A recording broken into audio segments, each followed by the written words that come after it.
Merci à tous d'être là pour ce stand parallèle organisé par ROESE. Notre stand est Défi Innovation Digitale, le Forum international francophone, l'espace hybride dédié au renforcement du mouvement féministe francophone pour plus de synergie entre les leaders, activistes, militantes et donateurs. Nous aurons la participation de plusieurs de nos collègues de ROESE et aussi des intervenantes, notamment des bénéficiaires récipiendaires et aussi des collaboratrices. Donc, actuellement, nous sommes plusieurs personnes connectées. Nous allons commencer. Donc, on va commencer par vous expliquer qui est ROESE. Comment nous utilisons le digital au cœur de nos activités, donc le digital au cœur de nos activités. Puis, troisièmement, les avantages et les inconvénients du digital. Nous passerons par l'innovation digitale et enfin, nous aurons la présentation de nos partenaires invités. Qui est ROESE? Alors, ROESE, c'est le Fonds pour les femmes francophones, créé depuis le 1er septembre 2015. Il est né dans l'optique de relever les défis de financement que rencontrent les organisations et militantes francophones des droits des femmes. Présent sur 3 continents, l'Afrique, les Amériques par les Caraïbes et l'Océanie. Nous avons différents pays d'intervention actuels, donc le Bénin, le Burkina Faso, le Burundi, le Cameroun, la Côte d'Ivoire, Haïti, la Nouvelle-Calédonie, Madagascar, le Mali, la Mauritanie, le Niger, la République du Congo, la République démocratique du Congo, le Sénégal et le Togo.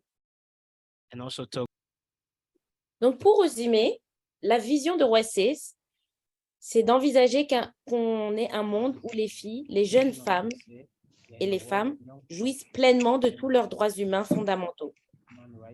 Notre mission, c'est de mobiliser les ressources financières, matérielles et humaines afin de les réinvestir dans les initiatives des militantes et organisations de femmes et de jeunes femmes pour faire avancer les droits de femmes, des jeunes femmes et des filles.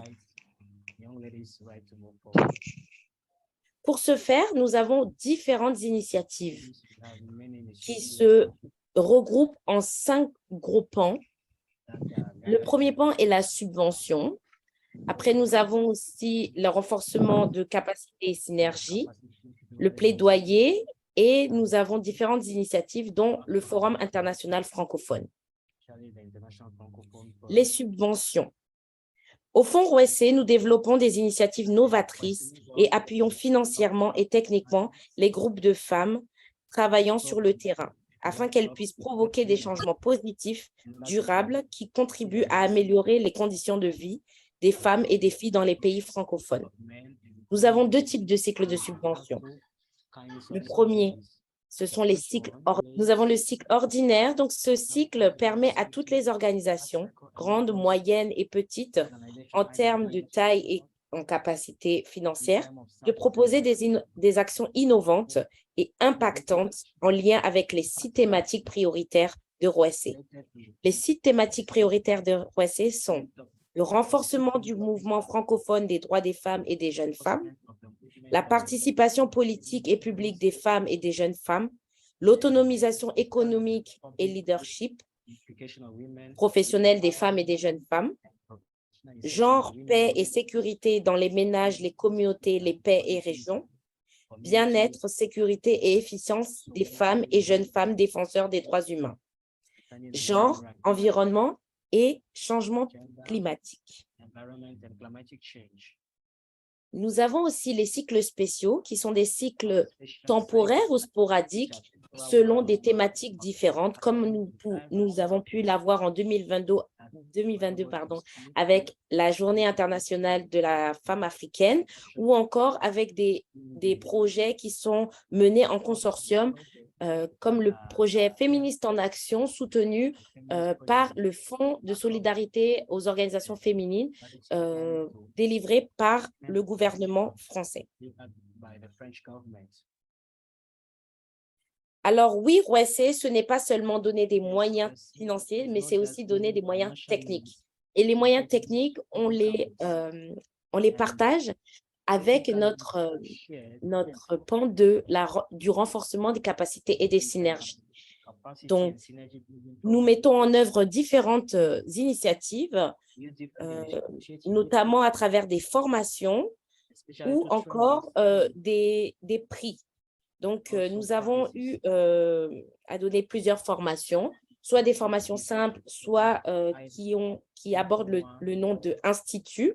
Donc, je vais vous faire un petit focus sur la formation Ténonan. Ténonan veut dire en langue évé, résilience. Donc, c'est une formation qui s'est passée d'octobre 2022 à presque novembre 2022.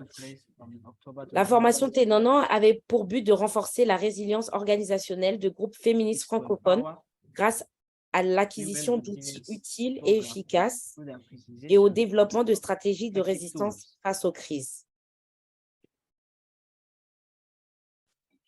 Nous avons également le prix francophone pour l'égalité des genres.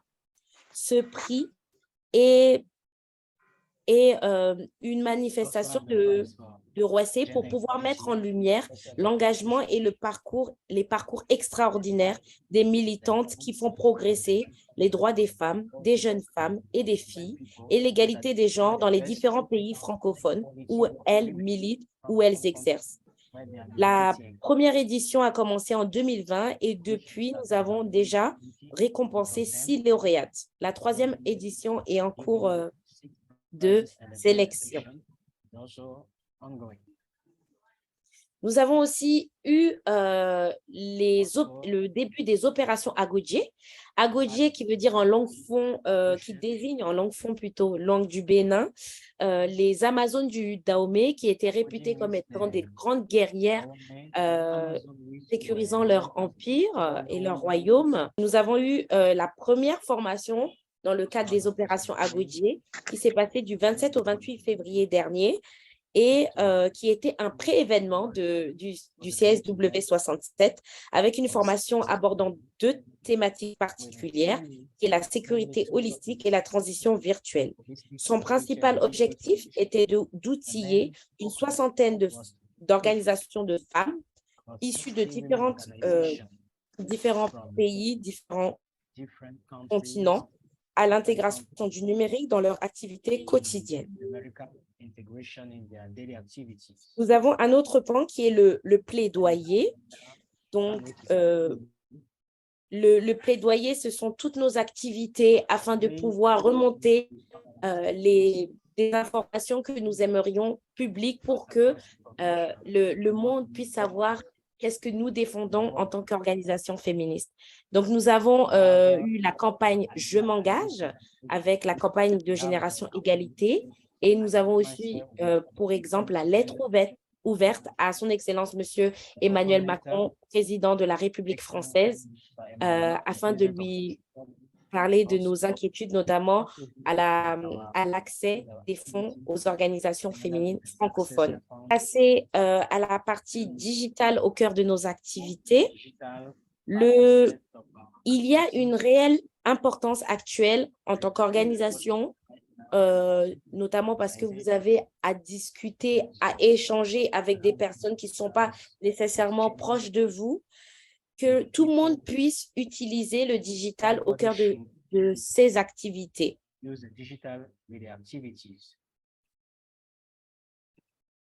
Donc, l'importance de l'alphabétisation numérique et l'importance de lutter contre la fracture numérique.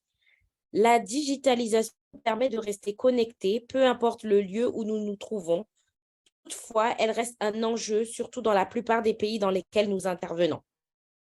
Rouessé accompagne des organisations de femmes en milieu rural, aussi bien qu'en milieu urbain en Afrique francophone et aussi dans tous les espaces francophones. Et elles n'ont pas forcément toutes les habilités ou compétences nécessaires pour utiliser le numérique. Par exemple, nos demandes de subventions se font via un formulaire en ligne même pour être au courant que nous ouvrons un appel à, projet, il faut se connecter sur notre site Internet, nous suivre sur les réseaux sociaux. Donc, ça demande une dextérité, une capacité, une formation, une compétence pour être à même d'utiliser les outils numériques. Ceci est le cas aussi pour nos confrères, consoeurs, qui sont aussi les bailleurs de fonds internationaux. Donc, tant pour nous que pour nos organisations, il est important que nous puissions être à même d'utiliser ces outils numériques et utiliser ces outils numériques. Donc, nous essayons de tout mettre en œuvre par des formations, par des accompagnements, notamment lors du Forum 2021 qui s'est passé totalement en ligne, durant lequel il y a eu un atelier sur l'utilisation de Canva, qui est un logiciel en ligne de graphisme et d'utilisation pour créer des visuels. Ou comme ce qu'on a fait, comme présenté plus tôt, la formation en sécurité holistique et transition virtuelle à travers les opérations à Goodyear, qui représente réellement un véritable moyen d'outiller nos partenaires pour mieux utiliser le digital. Le choix de faire nos formations en ligne, n'est pas anodin. C'est aussi d'un côté une histoire de coût, parce que ça permet de limiter les coûts et de réunir tout le monde à la même heure de différentes contrées, mais c'est aussi ça permet aussi une familiarisation de ces publics avec ces différents outils digitaux comme Zoom, comme le Google Drive, comme WhatsApp, à travers des groupes de communautés que l'on crée lors de nos formations.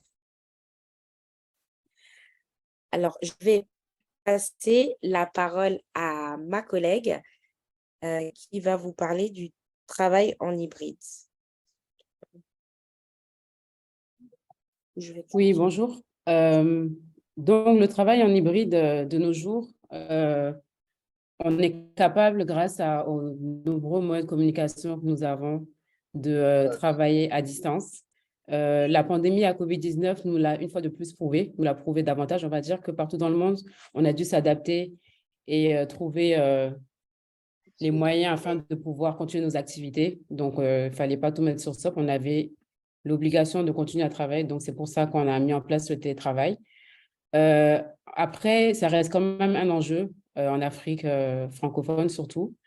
Et donc, c'est quelque chose qu'on doit continuer à travailler afin de s'adapter au télétravail lorsque nécessaire et ne pas juste arrêter toutes nos activités lorsque on n'a pas le choix de ne pas être au bureau en personne. La communication sur nos activités, c'est très important que vous puissiez connecter vos activités à vos réseaux sociaux, c'est-à-dire montrer, en tout cas, c'est quelque chose qu'on s'engage avec nos organisations, de leur faire comprendre qu'il est important de communiquer vos activités sur vos réseaux sociaux, sur vos sites Internet, en tout cas à travers l'outil numérique. C'est par cela qu'on peut comprendre ce que vous faites, c'est par cela qu'on peut comprendre comment on peut vous aider, c'est par cela qu'on peut comprendre qui vous êtes et quels sont vos besoins.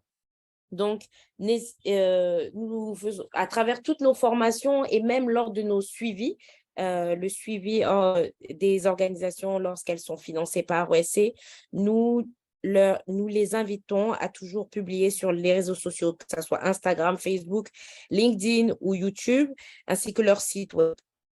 Mais il y a quand même des avantages et des inconvénients au digital. C'est ce qu'on va voir.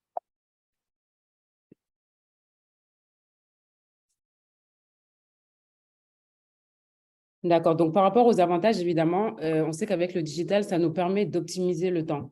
Optimiser du temps parce que, par exemple, on n'a pas besoin de se déplacer pour aller faire certaines activités. C'est possible de le faire directement en ligne. Donc, même pour le télétravail, si on doit aller travailler loin, le fait de rester à la maison pour le faire, ça nous fait gagner du temps sur la distance qu'on devrait parcourir pour se rendre sur notre lieu de travail. Un autre avantage, c'est que le digital, ça nous permet d'avoir de l'information à un seul endroit. Donc, il y a une disponibilité d'information qui est là. Grâce au Drive, on peut conserver nos documents et différents logiciels ou différentes plateformes où on a accès à l'information directement. plus besoin d'avoir recours au papier ou devoir aller chercher dans des dossiers ou autres. Donc, on a accès à tout ça. Un autre avantage du digital, c'est que ça nous permet une connectivité. Donc, on est connecté au monde.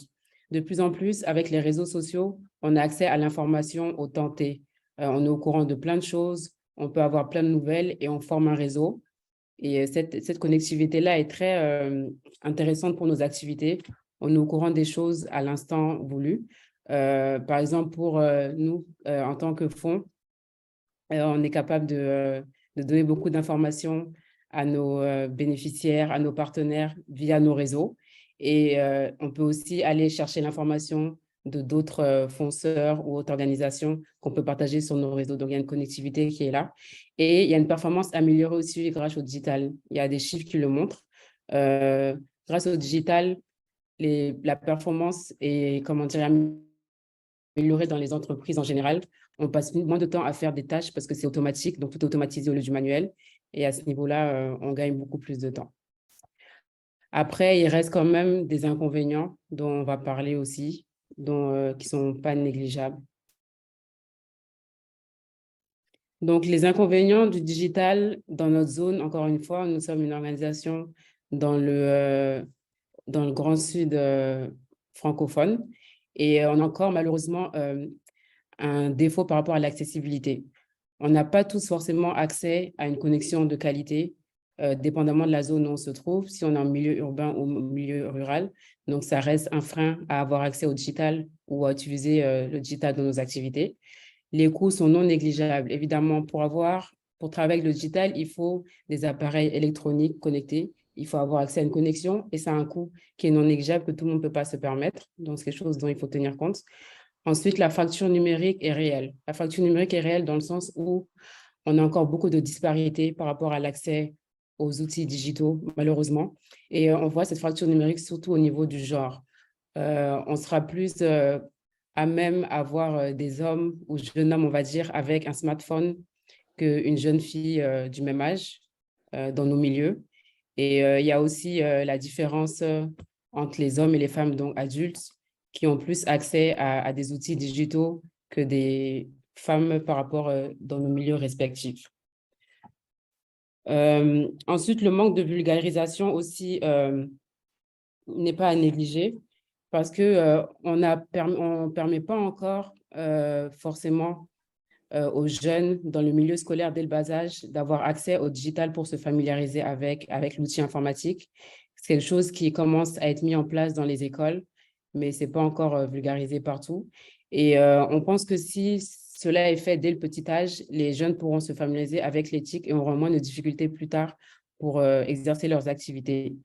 Et on le voit aussi que les hommes sont plus susceptibles d'être dirigés dans le domaine de l'orientation vers le domaine technologique que les jeunes femmes au niveau supérieur. Et ça encore, c'est une orientation genrée et des stéréotypes qui persistent. Innovation digitale, les opérations Agodier. Donc, les opérations Agodier font référence aux Amazones de l'ancien empire du Dahomey, actuel Bénin, où on veut que nos organisations, les organisations que nous accompagnons, deviennent des agodiers du numérique, c'est-à-dire qu'elles puissent repérer et se défendre et défendre leur organisation dans la protection que en envisageant déjà les faiblesses, les menaces, en étant aguerris. Donc vraiment, il y a dans les opérations Agoji, il y a différents moments. Donc, la dernière fois, le thème était la sécurité holistique et la transition virtuelle. Mais il y aura différents thèmes qui se feront au fur et à mesure et toujours en essayant de le faire en ligne afin que les organisations puissent se familiariser à l'outil numérique. Donc, celui-là aussi, les organisations ont été invitées à se connecter, à participer à ce stand, toujours en virtuel. On aurait pu choisir le stand aussi, le stand physique, mais au vu de la thématique et au vu des aspirations de Roissy, nous avons décidé de rester encore en ligne afin que tout le monde commence et comprenne qu'il faut se familiariser aux outils numériques.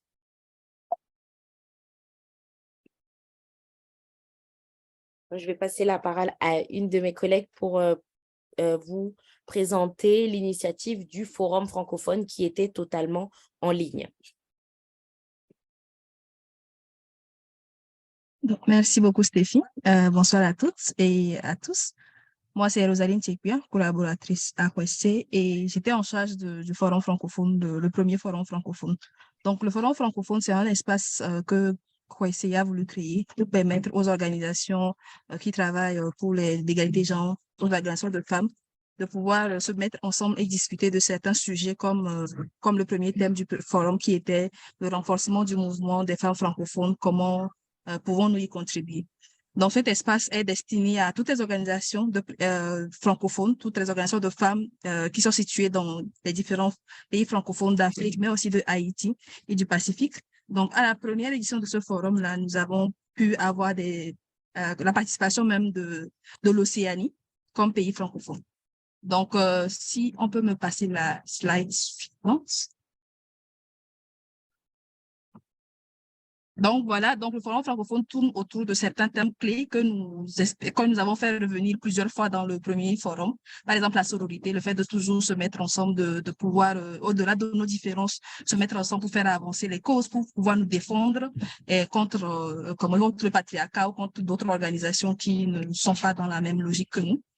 Et donc, nous avons aussi la solidarité, ça parle de soi-même, l'innovation, questionner les stratégies que nous mettons en œuvre actuellement, les stratégies que nous utilisons pendant les ateliers de formation, le fait de pouvoir financer et de pouvoir faire des activités de microfinance pour sortir les femmes des situations précaires, de pouvoir analyser ces stratégies que nous utilisons et de voir si elles sont réellement effectives et sinon de pouvoir innover ensemble dans cet espace qu'est le Forum francophone. Donc, la collaboration, de pouvoir collaborer entre organisations et entre activistes, l'égalité, donc de pouvoir, dans nos actions, de pouvoir promouvoir l'égalité, la construction d'alliances qui rejoint un peu la collaboration, mais vraiment des alliances autour des sujets clés que, que nous trouvons ou que nous pensons stratégiques pour faire avancer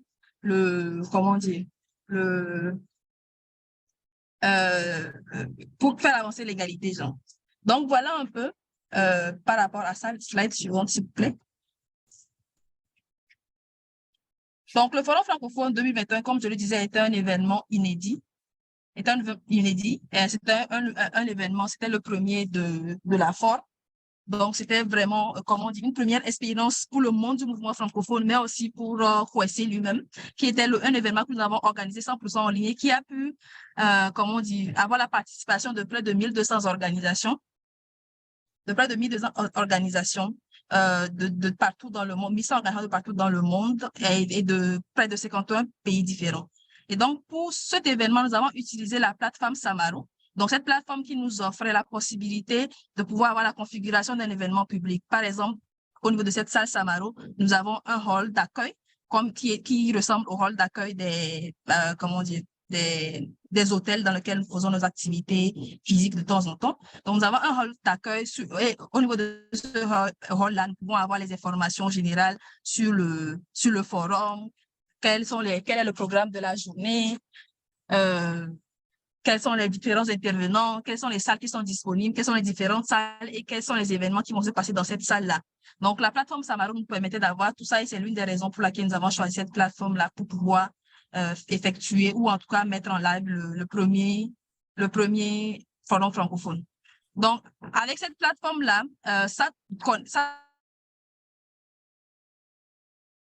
il fallait utiliser des liens Zoom. Donc, il fallait utiliser plusieurs salles Zoom. Donc, les plus grandes salles Zoom étant la salle résilience et la salle sororité, qui pouvaient rassembler près de 200 personnes ou plus de 200 personnes au même moment dans une salle Zoom avec des panélistes qui pouvaient parler et plus de 200 personnes qui pouvaient assister. Donc, c'est principalement la lien Zoom qui faisait la connexion entre par exemple, si on a la salle résilience où on dit qu'il va se passer la session sur les difficultés de collaboration avec les organisations d'Océanie, par exemple, c'est un lien Zoom qui est derrière cette salle-là qui permet à l'animatrice de cette session de pouvoir se connecter et partager sa présentation, mais aussi aux différents participants de pouvoir se connecter et suivre la présentation. Donc, dans le but aussi de pouvoir rendre accessible cet espace-là au maximum de personnes, nous avons, nous avons organisé des rediffusions. Donc, ces rediffusions-là étaient assurées par des organisations locales que nous avons, avec qui nous avons pris contact. Donc, par exemple, au Bénin ou avec la FIDA, qui a pu réserver un espace public, un espace physique, par exemple, et inviter d'autres organisations et d'autres femmes qui ne pouvaient pas se connecter pendant les 4 jours du forum pour pouvoir assister à ça, dû au défi de la connectivité, de la connexion et de la cherté de la connexion Internet. Donc, ces organisations-là nous ont permis de pouvoir toucher le plus de monde, ceux qui ne pouvaient pas se permettre de pouvoir dépenser autant pour la connexion pendant ces 4 jours. Cette stratégie de rediffusion nous a permis de tous les toucher. Et nous avons aussi eu un rôle d'exhibition où différentes organisations ont pu exposer leurs différentes initiatives, des organisations comme AWID, comme l'Union francophone des femmes en Océanie, qui ont pu exposer leur mission, leur vision, mais aussi les différentes activités sur lesquelles elles intervenaient jusqu'à présent. Donc, slide suivante, s'il vous plaît.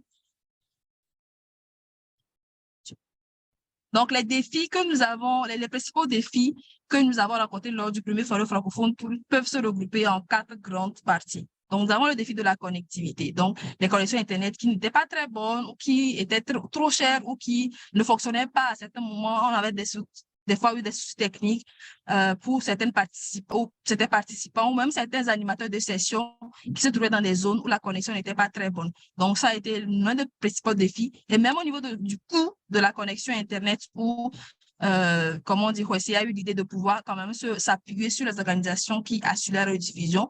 Ça a permis quand même de pouvoir toucher certaines personnes, mais pas toutes les personnes qui avaient besoin de participer à ce forum-là.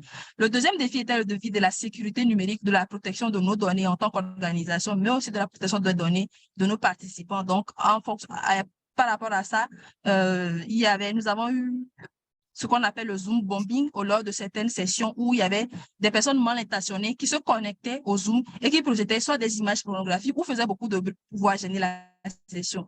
Donc, ce sont des hackers, si on peut dire, qui sont tombés sur le lien de la réunion et qui ont pu accéder à cet espace-là qui était censé être comment dire, juste pour les activistes pour discuter. Donc, le défi de la sécurité numérique s'est posé et je pense qu'à ce forum-là, nous sommes en train de déjà réfléchir à certaines stratégies qui vont nous permettre de ne pas vivre les mêmes choses. Maintenant, l'autre défi était la personnalisation de la plateforme. Par exemple, la plateforme Samaro dont je parlais, elle avait déjà des configurations prédéfinies que nous n'avons pas pu forcément modifier. C'est vrai, nous pouvons modifier, nous pouvons ajouter des visuels, nous pouvons ajouter des informations sur l'agenda, mais il y avait certains paramètres comme l'interactivité entre les salles, comme le fait que les participants puissent se regarder eux-mêmes directement dans la salle, comme on est sur Zoom actuellement, qui nous ont fait défaut. Donc, voilà le troisième groupe de défis. Et le quatrième groupe de défis est le plus important dans les initiatives numériques, c'est le manque de culture numérique. Donc, la majorité des populations togolaises et africaines et même dans plusieurs parties du monde, c'est le manque de culture digitale où on ne sait pas qu'on peut utiliser le portable pour d'autres choses que peut-être WhatsApp ou pour les appareils de messagerie. Et de pouvoir venir dans ce monde-là et de pouvoir de dire que nous allons faire un forum qui est 100% virtuel. Et cette décision était venue à cause de la situation sanitaire en ce temps qui était, dont les restrictions étaient très, très sévères et ne pouvaient pas nous permettre de rassembler autant de monde qu'en virtuel. Donc, de dire que nous, on veut venir faire un forum totalement en ligne dans un monde où il y avait très peu de culture digitale, ça a été de grandes difficultés pour nous. De grandes difficultés possibles pour nos participants de pouvoir s'adapter à la plateforme Samaro, de pouvoir, comprendre son fonctionnement, de pouvoir se connecter aux liens, etc. Donc, c'était le quatrième groupe de défis. Et slide suivante, s'il vous plaît.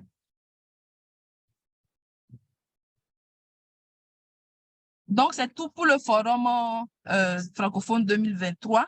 Et 2021 plutôt. Et dans quelques mois, nous organisons le Forum francophone 2023. Et là, je vais laisser la parole à Maïmouna pour pouvoir présenter la suite. Merci beaucoup, Rosaline. Donc, en effet, comme l'a dit ma collègue, le Forum 2021, on l'a réussi. Et on l'a réussi, c'est grâce à tous les participants qui étaient là. grâce aux donateurs qui nous ont appuyés, aux intervenants, aux initiateurs de sessions, toutes les personnes qui ont contribué à mettre en place cet espace-là. Et pour vous donner un peu plus d'idées sur le nombre de chiffres, on a pu réunir en ligne plus de 1500 participantes, donc via Zoom et la plateforme Samaro, dans 56 pays du monde. Et nous avons pu être accompagnés par 300 participants via les organisations de rediffusion. Donc, ça a permis à ce que le forum soit diffusé à plusieurs niveaux. Toutes les personnes qui n'avaient pas accès de chez eux ont pu se réunir dans des salles dans différentes villes pour participer au forum avec nous. C'était 66 sessions au total, dont 4 sessions plénières par jour, 21 sessions organisées par OSC, 27 sessions organisées par des initiatrices de sessions qui se sont joints à nous, 14 dialogues avec les donateurs, 4 sessions avec des spécialistes. Et on a pu accueillir des militantes dans plus de 1100 organisations. Donc, c'était vraiment bien.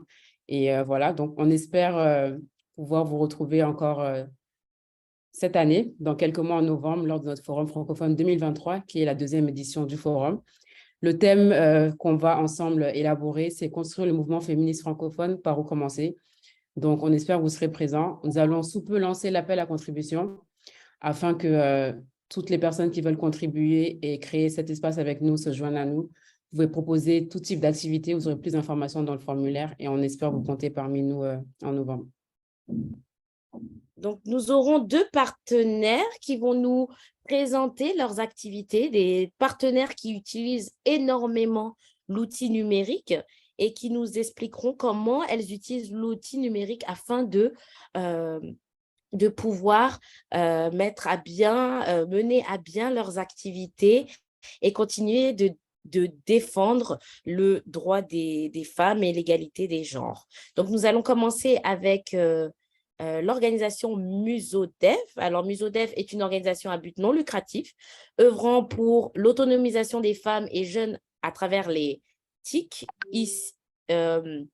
Donc, ils codent, ils innovent et ils créent une génération de femmes compétentes et talentueuses dans la technologie. Ils sont situés au Mali, en Afrique de l'Ouest.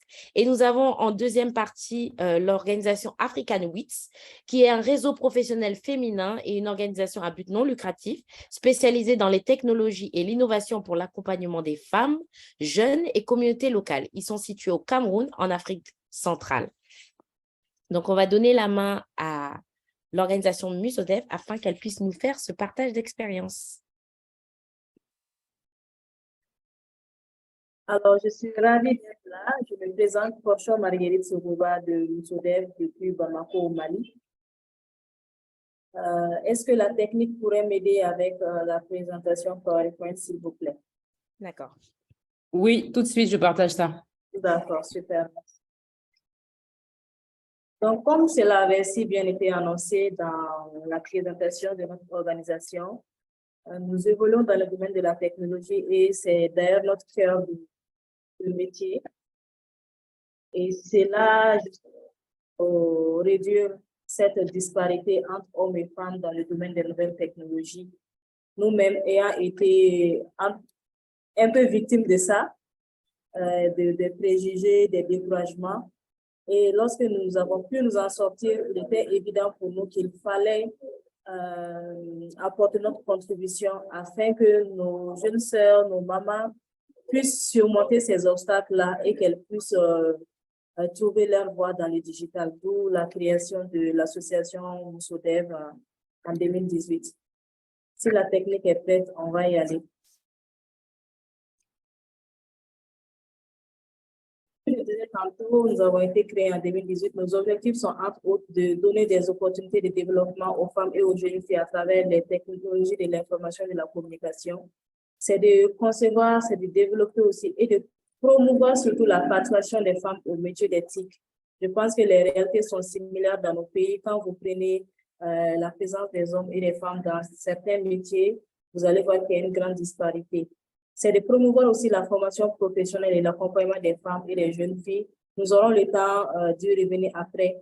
Et c'est surtout de réfléchir et de proposer des solutions technologiques qui peuvent améliorer le quotidien des femmes et des jeunes filles. Next slide, please.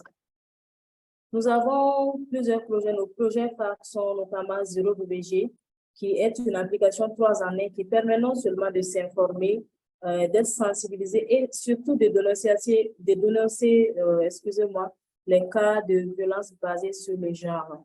L'application est actuellement disponible sur Play Store.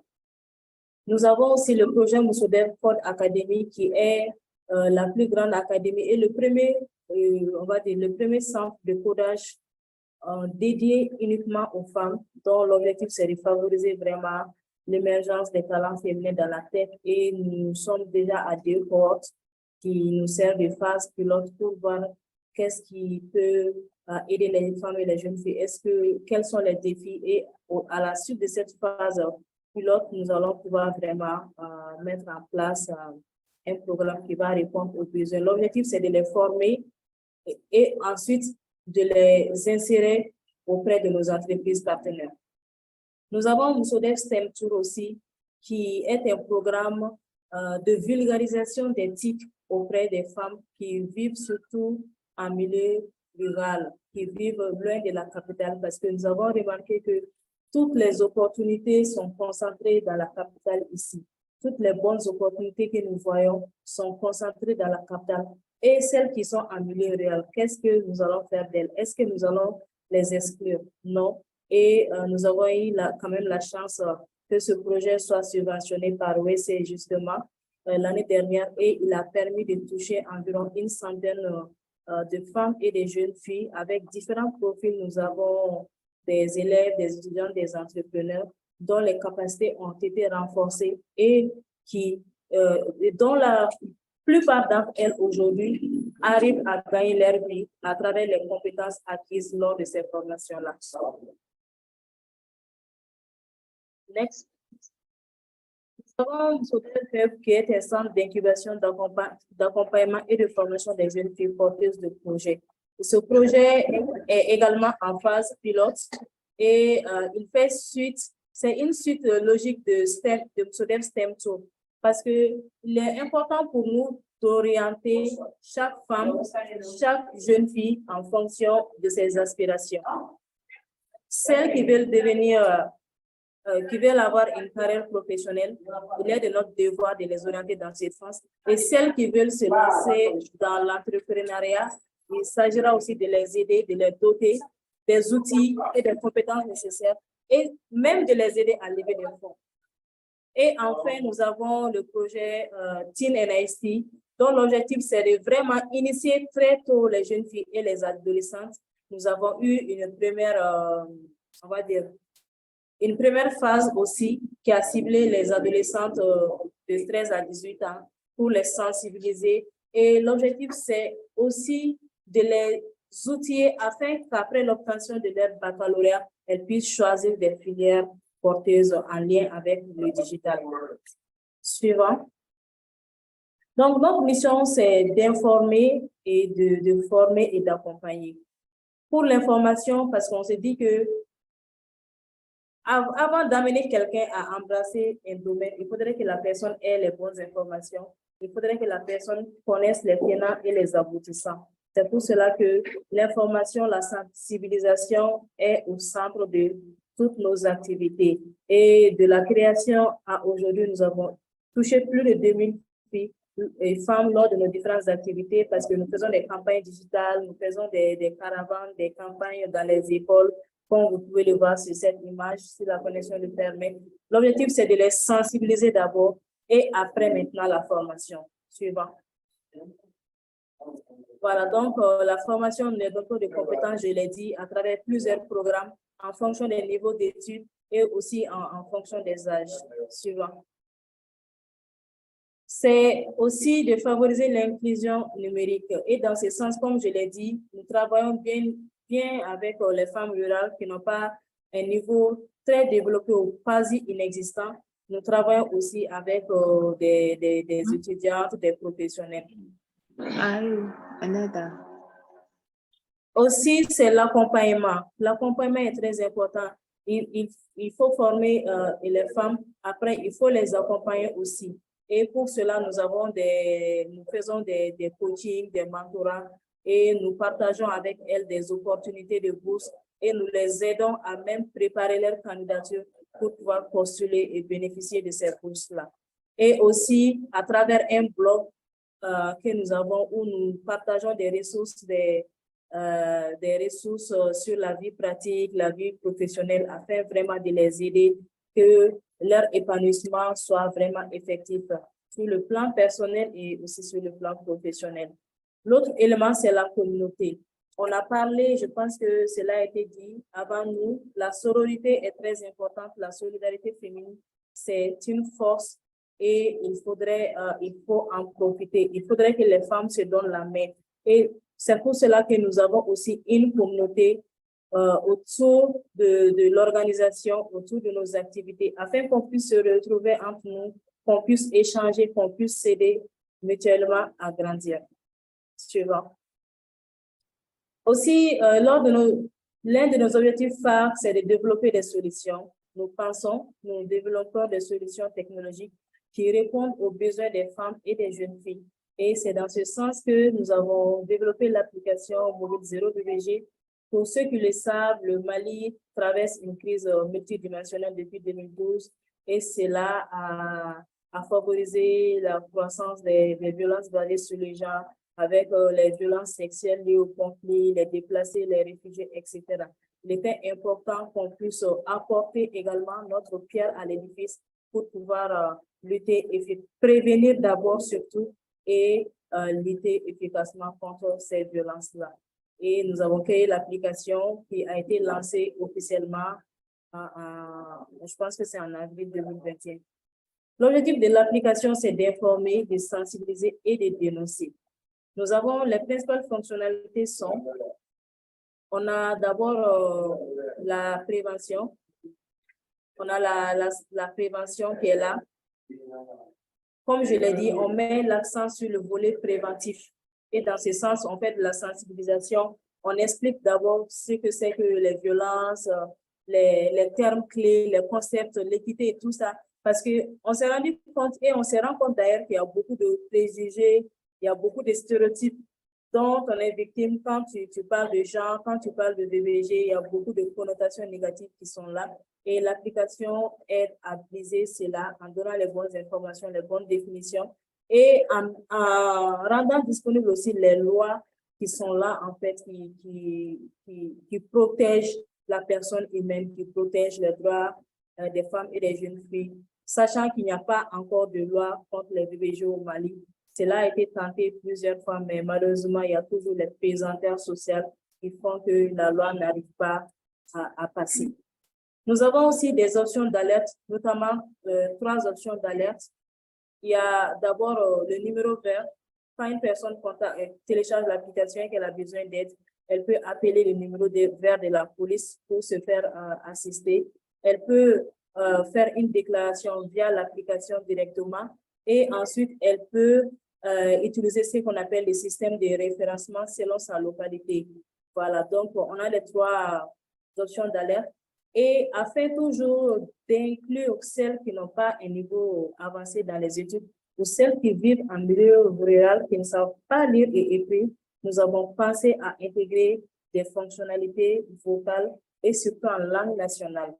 Cela veut dire qu'en plus du français aujourd'hui, nous avons l'application, le contenu de l'application qui est disponible en Peul, en Soninké et en Bambara pour ces couches de personnes-là qui ne parlent pas le français, afin qu'elles puissent aussi tirer profit de l'application. Et enfin, nous avons un espace anonyme qui n'est pas encore totalement fini, parce que nous recevons de plus en plus des cas de personnes qui ont besoin d'assistance psychologique et nous les mettons en contact avec des psychologues, des organisations de prise en charge du moins. Donc, l'objectif de cette partie, c'est de faciliter l'interaction. Nous avons eu des cas où les personnes elles ne viennent pas d'abord dans le but de dénoncer. Elles viennent juste pour dire, on m'a fait ci, mais j'ai peur pour telle ou telle raison. Donc, il faut d'abord faire un travail préalable avec elles, les rassurer, les encourager à dénoncer. Donc, l'avantage et le rôle de cet espace, c'est de faciliter tout ce travail-là et de façon anonyme dans un premier temps. Next. Et quelques réalisations rapidement. De 2020 à 2021, nous avons fait des campagnes digitales de sensibilisation, des messages de sensibilisation, des débats dans les écoles, dans les universités, des caravanes, des expositions aux salons et aux activités culturelles. Next. Donc, tout ça, c'est quelques activités. Nous avons formé des jeunes vulgarisateurs sur lesquels nous pouvons nous appuyer pour que ceux-ci aussi vulgarisent l'application. Ces jeunes sont issus de la société civile comme nous. Et ils sont de l'association des jeunes communicateurs, du Parlement des enfants, etc. Next. Donc, quelques résultats. Nous avons l'application qui est disponible en langue locale, je l'ai déjà dit. Plus de 90 000 personnes touchées de façon physique et sur les réseaux sociaux. Plus de 1 000 utilisateurs actuellement. Plus de 7 000 élèves étudiants qui ont été sensibilisés sur les VBG en milieu scolaire. Et on a des cas d'alerte qui ont été lancés et des cas aussi qui ont été pris en charge via cette solution-là. Next. Nous avons quelques partenaires qui ont soutenu le projet, notamment Plan International, l'UNESCO, ONU Femmes, à travers l'initiative Spotlight, Wo Manager, ERA Foundation, et aussi certains lycées et établissements supérieurs. Next. Maintenant, je vais vous parler rapidement de quelques défis liés à la mobilisation. À ce jour, les partenaires qui ont contribué à ce projet, c'est, on va dire, qui ont financé quand même une grande partie du projet, c'est l'UNESCO et l'ONU Femmes à travers le programme Spotlight, comme vous pouvez le voir sur la figure. Ensuite, nous avons Plan International et nous avons d'autres partenaires. Les autres partenaires, c'est aussi des petites subventions que nous avons eues à l'issue des concours des jeunes. Quant au défi lié à la mobilisation, il y avait d'abord le manque de confiance lié à l'âge de l'organisation. Parce que lorsqu'on a commencé, l'association a été créée en 2018. Le premier prototype de l'application aussi a été développé en 2018, mais c'est jusqu'en 2020 qu'on a eu le premier financement parce qu'il y avait cette réticence-là de la part des organisations, vu notre manque d'expérience, vu l'âge de l'organisation, il y avait ce manque d'expérience, il y avait ce manque de confiance. Il y avait aussi le manque d'expérience, ça, il faut l'avouer. L'expérience que nous avons acquise aujourd'hui, et cela n'est pas la même chose d'ici il y a 2 ans, 3 ans. Donc, il y avait cette problématique-là. Il y avait également la réticence de certaines organisations à cause de la maîtrise, de la non-maîtrise en fait des enjeux liés au digital. Nous parlons de digital, nous voyons que le digital, c'est au cœur de tout ce que nous faisons aujourd'hui et c'est même ce qui nous réunit ce soir. Mais jusqu'à présent, il y a des organisations qui ne maîtrisent pas tous les enjeux liés au digital. Donc, il y avait des réticences à ce niveau-là et il fallait faire avec. Il y avait aussi le système de financement qui était complexe. Il y a certaines organisations, vous allez voir que les systèmes de financement étaient lourds. Pour une jeune organisation de femmes comme nous, qui venait de naître, on nous demandait un tas de documents, des rapports d'audit, plein de documents que nous n'avions pas forcément. Donc, cela aussi a été majeur pour nous. Et surtout cette lourdeur administrative-là qui également jouait. Donc là, ce sont quelques défis que nous avons eu à rencontrer dans le cadre de la mobilisation des ressources liées au développement de cette solution. Et cette solution, elle fait encore son bout de chemin. Nous sommes ambitieuses. Nous ne comptons pas nous en arrêter là parce que de plus en plus, à travers nos expériences sur le terrain, nous avons vu qu'il y a beaucoup de choses à améliorer encore au sein de la solution. Il y a beaucoup de parties à ajouter et donc la mobilisation des ressources reste toujours au cœur de nos préoccupations. Donc, c'était là quelques informations que j'ai eu le plaisir de partager avec vous et j'espère que cela vous a aidé et surtout nous sommes ouvertes vraiment aux recommandations, aux propositions. Nous sommes disponibles sur les différents canaux de communication qui étaient affichés à l'écran tout à l'heure. Je vous remercie pour votre aimable attention. Alors, merci Madame Porcho-Marguerite Sogova, représentante de l'organisation Musodev, financée par OSC aussi, et qui se trouve au Mali. Merci beaucoup. Alors, avant de prendre les questions, les réactions, on va laisser l'organisation African WITS se présenter afin de présenter ses activités. Merci bien, Stécie. Déjà, je tenais à vous remercier pour l'organisation de ce forum et d'y avoir associé African 8. Je suis Aurore Belbebga, la présidente de African 8. Et je pense que dans le panel, on a également nos membres qui sont connectés. Donc, notre structure, comme vous l'avez présenté, est au Cameroun. On existe depuis 2019. Et entre-temps, on a eu pas mal d'activités que j'aimerais bien présenter par une petite vidéo, parce que lors de votre présentation, vous avez montré l'importance de pouvoir communiquer ces activités. Et African 8, en dehors d'être une organisation qui milite pour l'autonomisation des femmes dans l'éthique, met un accent particulier dans la communication de toutes ces activités. Donc aujourd'hui, sur les réseaux sociaux, nous sommes, j'ai envie de dire, tellement présents. Tous nos projets, les vidéos, tout est archivé. Et ce qui fait qu'aujourd'hui, juste en un clic, en tapant African 8, on peut nous retrouver sur toutes les plateformes. Donc, je voudrais partager juste en vidéo quelques réalisations de notre association, si vous permettez. Je vais essayer d'aller là. Alors, je vais prendre un de nos programmes qui va passer juste rapidement.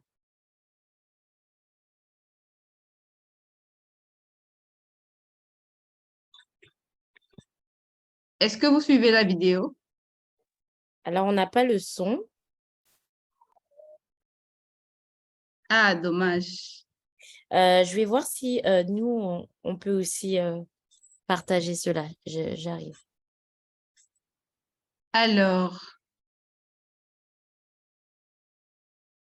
comme je le disais, African 8 est une organisation à but non lucratif qui milite pour l'autonomisation des femmes et des jeunes filles dans l'éthique au Cameroun. Et aujourd'hui, nous sommes également en République du Congo. Donc, nous avons plusieurs activités d'autonomisation de la femme. L'un des premiers projets que nous avons mené, c'est celui qui s'appelle Caravelle. Je vais le partager. Donc, Caravelle, c'est une caravane d'autonomisation et d'alphabétisation numérique que nous avons mis en place au Cameroun depuis 2020, qui a pour but de pouvoir former les femmes déplacées internes et les femmes rurales sur les activités génératrices de revenus et les TIC. Et à ce jour, avec ce projet, on a déjà pu former plus de 400 femmes déplacées internes qui sont aujourd'hui des femmes, j'ai envie de dire, autonomes dans leurs activités. Et grâce également au soutien des différents partenaires, on a pu, autant pour moi, outiller ces femmes et leur donner des équipements comme des ordinateurs. Parce que quand on parle de fracture numérique, par exemple, elles sont en zone rurale et vous pouvez imaginer que la plupart d'entre elles n'ont pas accès à des téléphones de dernière génération et la plupart d'entre elles n'ont jamais touché, par exemple, à un ordinateur.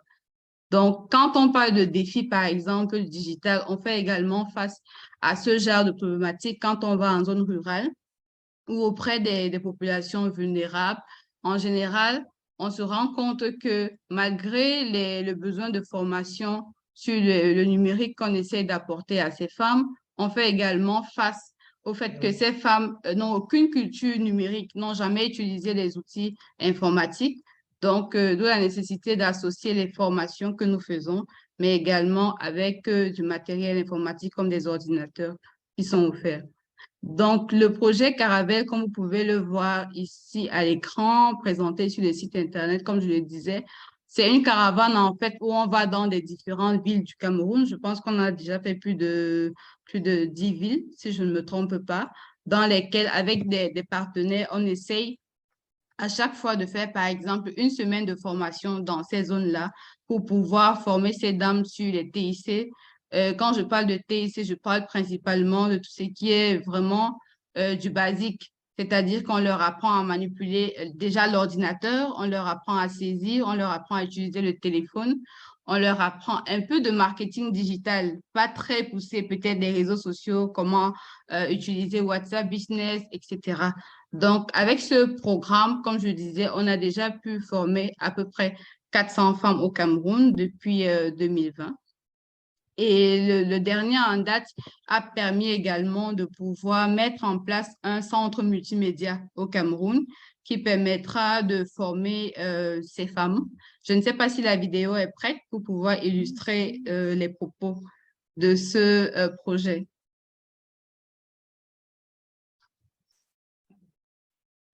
Caravelle Digital Center.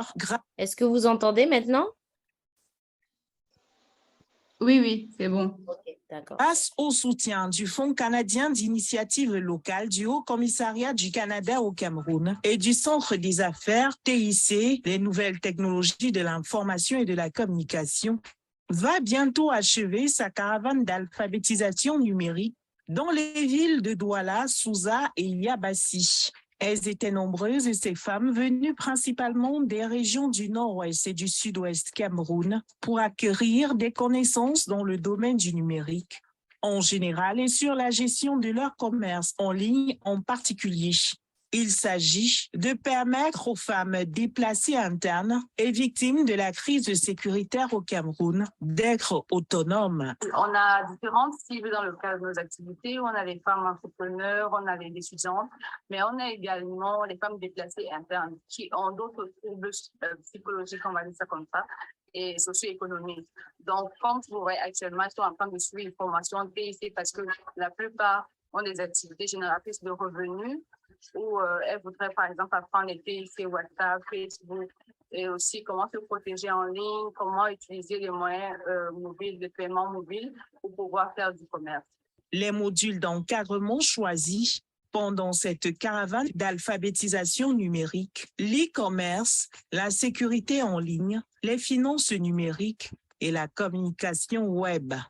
Ce qu'on pense être à des choix accessibles pour tout le monde, on se rend compte qu'il y a une bonne tranche de la population qui n'ont pas accès à ces informations qu'on pense évidentes, notamment l'utilisation des applications plutôt accessibles et qui peut aider ces femmes à faire décoller leurs activités dans un sens. Le mouvement Africa Women in Tech Startup, grâce à son pôle Caravelle Digital Center et au soutien du Fonds canadien d'initiative locale, du Haut-Commissariat du Canada au Cameroun, offre ainsi à ces jeunes dames des perspectives d'avenir à travers le digital qui vont leur permettre d'exercer des activités génératrices de revenus. Ça fait partie des femmes qui ont organisé de ce projet depuis l'année passée. Quand ils sont encore revenus cette fois, ils ont demandé de commencer à faire notre projet vendre en ligne. Et moi, ça m'a plu parce que ça fait depuis que je cherche quelqu'un pour m'enseigner la fait de vendre en ligne, les produits, les choses comme ça. Mais comme la possibilité s'est venue, ça m'a beaucoup plu et je suis tellement contente de ce projet parce que ça nous a beaucoup, ça aide beaucoup les femmes. Les formatrices n'ont ménagé aucun effort pour permettre à ces apprenantes d'avoir un plus grâce à cette formation. L'initiative de Caravelle Digital Center ne compte pas s'arrêter en si bon chemin. L'objectif est de permettre à toutes les femmes issues des couches défavorisées et des zones en conflit d'acquérir un savoir.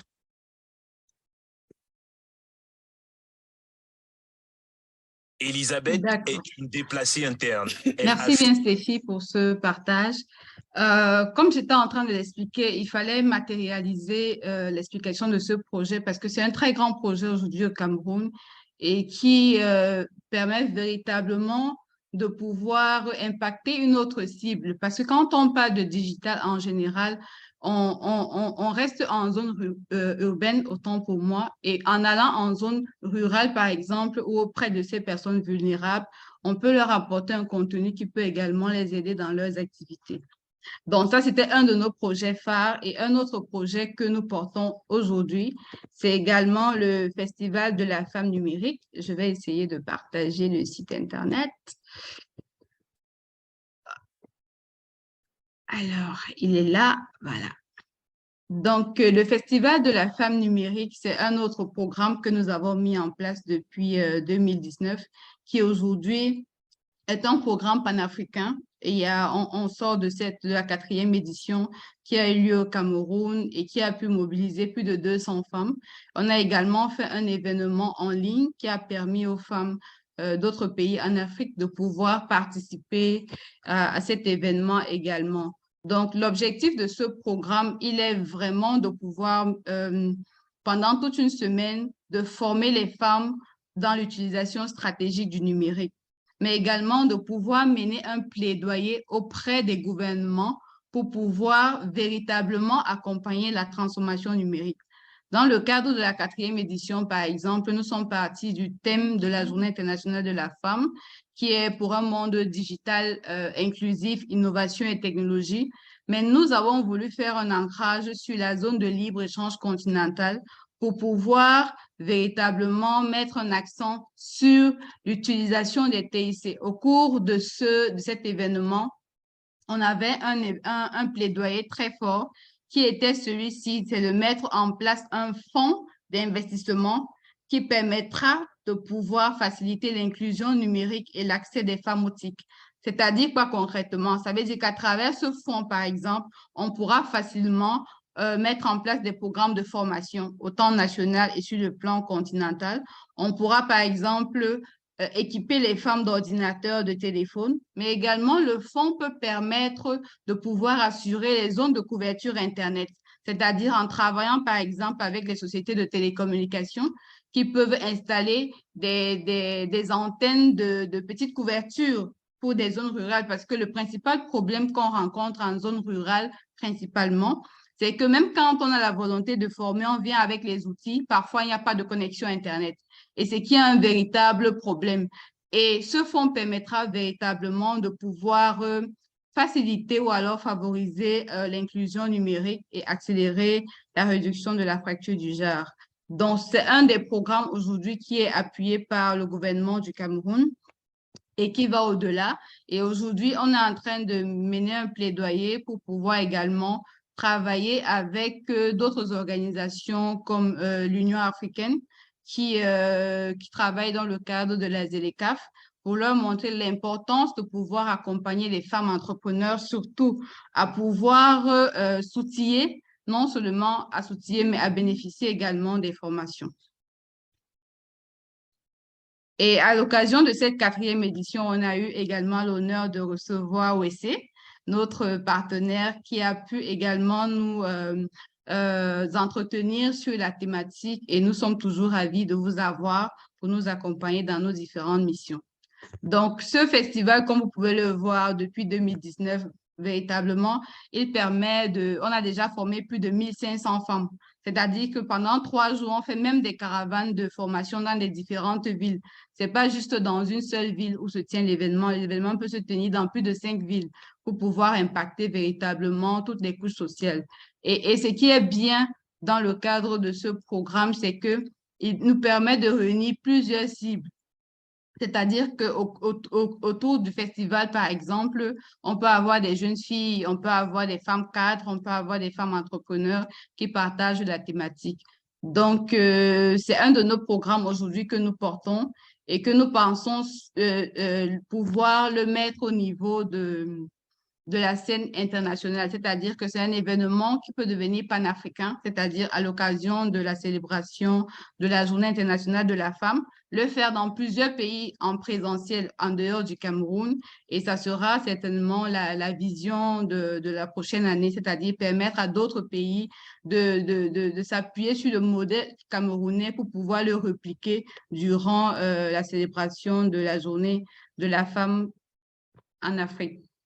Donc, en dehors du Festival de la femme numérique et de Caravelle que j'ai présenté, on a un autre programme qu'on a initié depuis l'année dernière parce que vous savez, c'est bien beau de former les femmes, de les outiller, mais aujourd'hui en Afrique, on manque de données. C'est-à-dire quoi? Quand on veut, par exemple, représenter les femmes dans le domaine du numérique, le nombre de femmes qui utilisent les ordinateurs, le nombre de femmes qui sont connectées, on va pas trouver ces données sur Internet. Et il y a très peu de structures qui sont concentrées sur la data. Et African 8, depuis l'année dernière, juste un instant, je vais partager avec vous, on a lancé un programme de cartographie. Je vais revenir sur le site, un instant. Chaque année, on met en ligne ce formulaire qui permet de répertorier les entreprises féminines qui sont dans le domaine des technologies. Donc, on collecte ces données et on les met sous forme de map.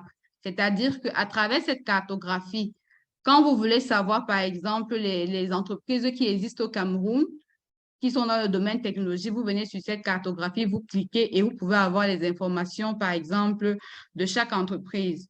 Donc, on a publié cette cartographie en 2021 et on est en train de préparer celle de 2022 qui sortira en 2023. Donc, c'est un outil décisionnel qui permet au gouvernement, mais également aux entreprises ou aux organisations qui accompagnent des programmes de femmes de pouvoir voir déjà les domaines où les femmes sont de plus investies. À travers cette cartographie qui a été faite au Cameroun, on a pu montrer au gouvernement que les femmes qui se lancent dans le domaine de l'entrepreneuriat tech sont beaucoup plus dans le domaine du marketing, de la communication et de l'éducation, et moins dans les domaines, par exemple, de la cybersécurité et du développement web, par exemple. Ce qui permet aujourd'hui de pouvoir mettre des programmes qui sont axés dans le domaine de l'intelligence artificielle, de la cybersécurité. Donc, c'est un outil vraiment décisionnel. Et l'idée derrière, c'est pouvoir le répliquer dans tous les pays. On a commencé au Cameroun et on voudrait démarrer cette année avec la République du Congo, autant pour moi, et d'autres pays. Donc, quand vous venez, par exemple, quand je disais sur cette map, vous pouvez cliquer et voir toutes les entreprises et les associations. Et cette cartographie a également été présentée lors d'un projet, lors d'un sommet de l'Union africaine pour pouvoir se focaliser sur ce modèle pour faire une cartographie pour les femmes qui font le Made in Africa. C'est-à-dire qu'on pourrait, par exemple, à travers ce genre de cartographie, savoir le nombre d'associations ou d'entreprises qui sont dans le Made in Africa. Donc, c'est un de nos outils qui a également été finaliste d'un programme international. Et aujourd'hui, on essaie de le mettre, de l'utiliser sur le plan international également pour qu'il puisse servir aux organisations qui ont besoin de données pour pouvoir accompagner l'autonomisation des femmes dans l'éthique. Donc, je vous remercie pour cette présentation de l'association African 8.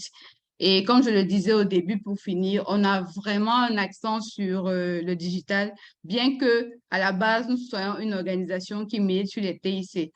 C'est-à-dire que toutes nos activités sont archivées, toutes nos activités et même certains programmes ont des sites Internet spécifiques. Aujourd'hui, si on veut joindre l'association, on n'a pas besoin de chercher, on tape juste sur Internet et même un article, on peut retrouver tout ce qu'on fait.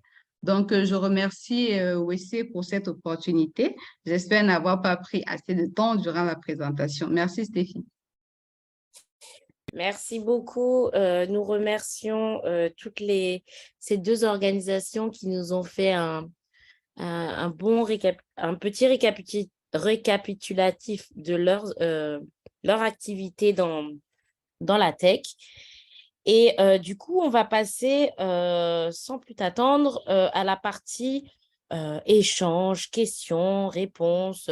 Si des personnes veulent échanger, partager des choses, n'hésitez pas en utilisant le petit émoticône que Zoom nous permet d'avoir. Et comme ça, on pourra discuter. Les questions aussi dans le chat vont être aussi prises en compte.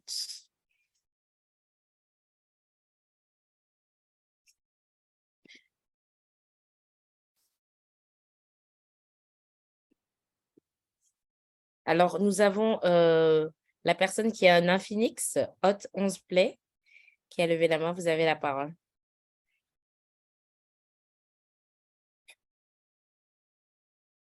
Alors, peut-être un problème de connexion. Après, on a quelques réactions, le temps que les personnes puissent lever la main si besoin est. où il y a beaucoup de bonnes réactions, où on dit que bonsoir, ravi de participer à ce Zoom. Voilà. Et il y avait aussi une intervention qui disait que le numérique n'est pas qu'un outil, c'est aussi un espace que nous utilisons pour nous organiser avec des avantages, avec un avantage, l'anonymat, si souhaité, le faible coût par rapport au présentiel, et etc. On n'y va pas que lorsqu'il y a une crise ou autre, on peut choisir de n'être qu'en ligne, d'où l'activisme qu'on appelle l'activisme 2.0.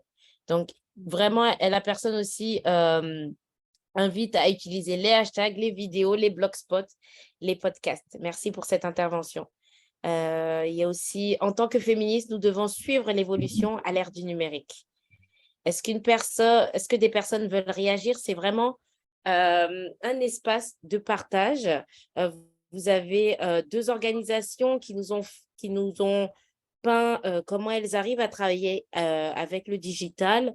Peut-être que vous êtes des organisations et que de votre côté, vous vous posez des questions si vous devez faire cette transition virtuelle, comment la faire et comment la poursuivre. Donc, n'hésitez pas, c'est vraiment un espace de libre-échange. Alors, il y a Madame Aurore Bebega qui nous a partagé dans le chat le lien du site d'African Wits. Alors, Madame ou Monsieur Assou, ici, vous avez la parole. Bien, merci beaucoup. Vous me recevez? Parfaitement, allez-y. D'accord. Alors, partage d'expérience en matière de digital, de partage d'expérience pratique. Moi, c'est la présidente de l'Association des femmes pour le développement durable accéléré basée au Bénin, qui est née en 2019, qui fait son chemin. Nous avons participé à plusieurs activités du OEC et qui nous ont permis de renforcer réellement nos capacités en matière du travail collaboratif et via le digital. Et je donne l'exemple aujourd'hui, nous avons un projet que nous sommes en train d'implémenter. Et pour faire, c'est un projet de production de charbon vert, charbon écologique à la base des déchets agricoles.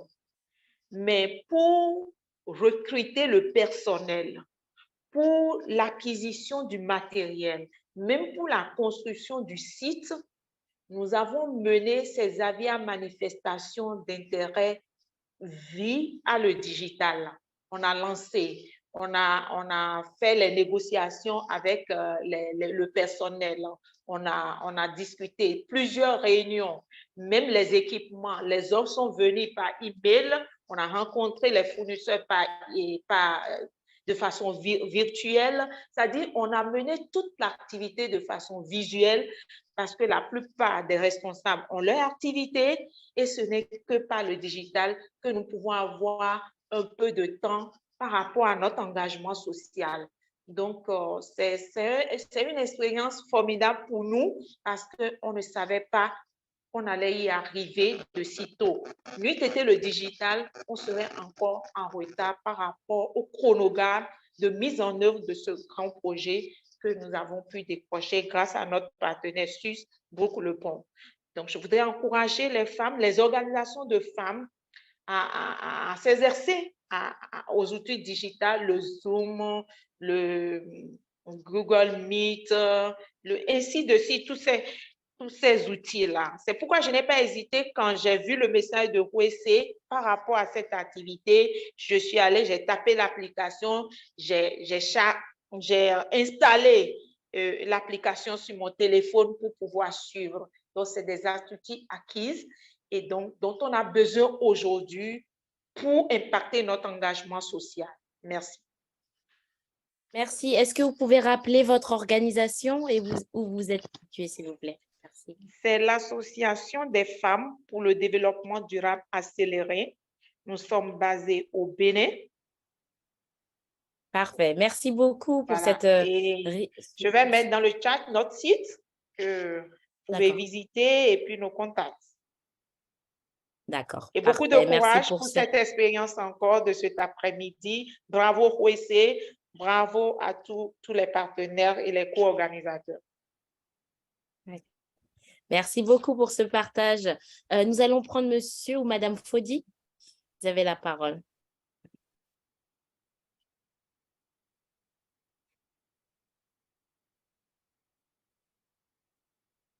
Peut-être un problème de connexion. Entre-temps, nous allons prendre madame Crispine Guéna. Bonsoir tout le monde. Bonsoir. En fait, je remercie les fonds OSC pour cet espace qui nous permet encore de comprendre et d'ancrer l'importance du digital dans notre travail de chaque jour. Parce que, comme c'est souligné, plusieurs organisations, surtout féminines, encore en Afrique, n'ont pas cette culture-là d'utiliser le digital au fait, ou bien de partager tout ce qu'ils font à partir de digital, mais avec cette expérience qui nous montre l'importance et les éléments nouveaux qu'on peut acquérir à partir du digital. Je pense que plusieurs d'entre nous auront cette tendance d'améliorer cette partie digitale dans son travail de chaque jour, et c'est une bonne chose pour l'avancement des droits de femmes dans nos pays respectifs. Mais une chose, comme ça a été souligné, mais j'aimerais bien vraiment marteler sur ça parce que c'est une question très, très compliquée. Cette couverture-là des réseaux où il y a une accessibilité dans certaines zones. Parce que je vais parler de l'expérience de notre organisation. Là où nous travaillons, pour avoir la connexion, il faut se déplacer à plus de 20 km pour trouver une connexion stable.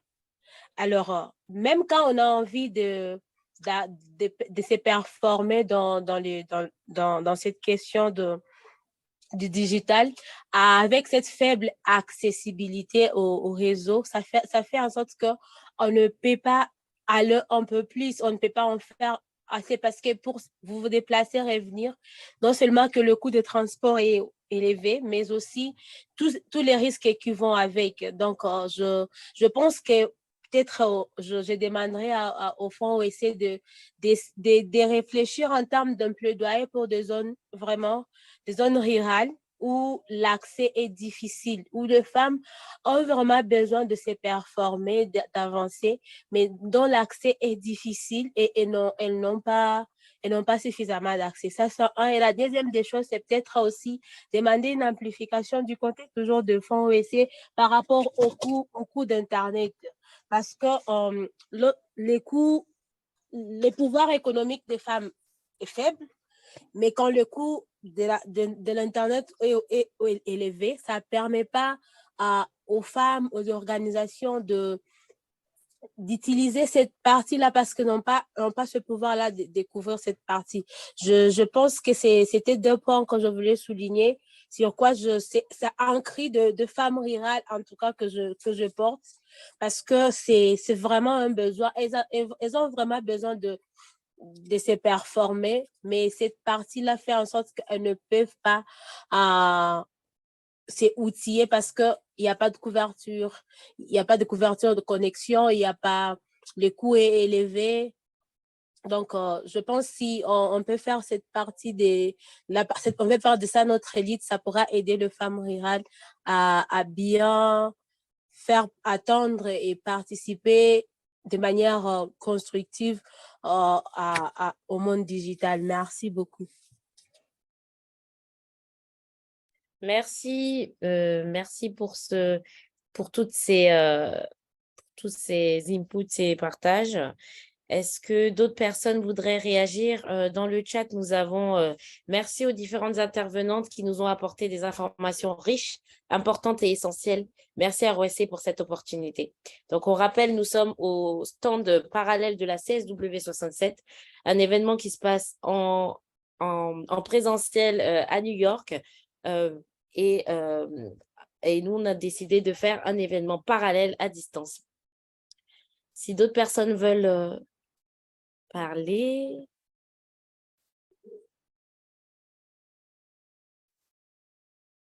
Donc, n'hésitez pas, si c'est des questions, à prendre la main. Si vous avez des questions, notamment aux intervenants, que ce soit Rouessé, que ce soit Musotef, ou que ce soit Awitz. Du coup, j'ai une main de Madame Aurore Melbega, je pense. Oui, je voulais juste ajouter, si c'est permis aux intervenants de... Oui, oui.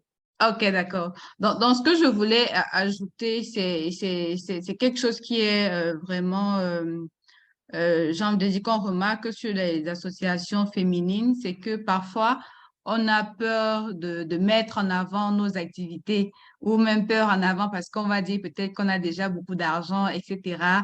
J'entends ça beaucoup dans les associations féminines. Du coup, on préfère rester dans notre coin. Aujourd'hui, à l'ère du digital, les partenaires, les bailleurs de fonds ont besoin de savoir ce que vous faites. Non seulement besoin de savoir ce que vous faites, ils ont besoin de savoir que quand ils investissent sur vous, ils ont besoin aussi d'avoir ce retour de visibilité, c'est-à-dire partager régulièrement ce que vous faites avec eux. Partagez régulièrement sur vos réseaux sociaux, soyez présents, même partagez leurs informations. C'est très important. Donc, il faudrait qu'on puisse oublier j'ai envie de dire, ce proverbe qui dit, par exemple, que vivons cachés. Pour mieux vivre, il faut vivre caché. Donc, c'est très important aujourd'hui. Pour toutes les organisations qui ne feront pas le pas du digital, elles vont rater beaucoup d'opportunités. Parce que quand on tape, par exemple, sur Google et qu'un bailleur de fonds recherche des organisations en Afrique, il faudrait qu'à travers, par exemple, votre présence sur les mots-clés et tout ce que vous partagez, que le bailleur de fonds puisse facilement vous retrouver et même des partenaires. Et c'est comme ça que nous, on travaille au sein d'African 8. Par exemple, je vais vous juste partager un autre exemple. On a eu un projet de Orange Group, qui n'est pas Orange Cameroun, mais ce projet a pris 1 an. Et j'ai envie de dire, c'est en partie notre visibilité sur Internet qui nous a aussi aidés parce qu'ils ont pu voir tout ce qu'on faisait et tout ce qui est archivé. Donc, c'est très important vraiment de mettre en avant ce que vous faites. Si vous avez des activités, prenez des photos. Si vous avez des activités, faites des interviews aux femmes qui peuvent s'exprimer et partager leur participation aux ateliers. Ça permettra pour la suite aux personnes qui veulent vous accompagner, des partenaires, des bailleurs de fonds, de s'appuyer sur ces éléments-là pour vous accompagner. C'est ce que je voulais apporter comme contribution, Stéphanie. Merci. Merci beaucoup, merci. On va donner la parole à monsieur ou madame Chomari qui était. Oui, merci beaucoup. Bonsoir à tous. Je suis Chomari Messier Chomari qui était bien sûr de la République démocratique du Congo, à l'Est.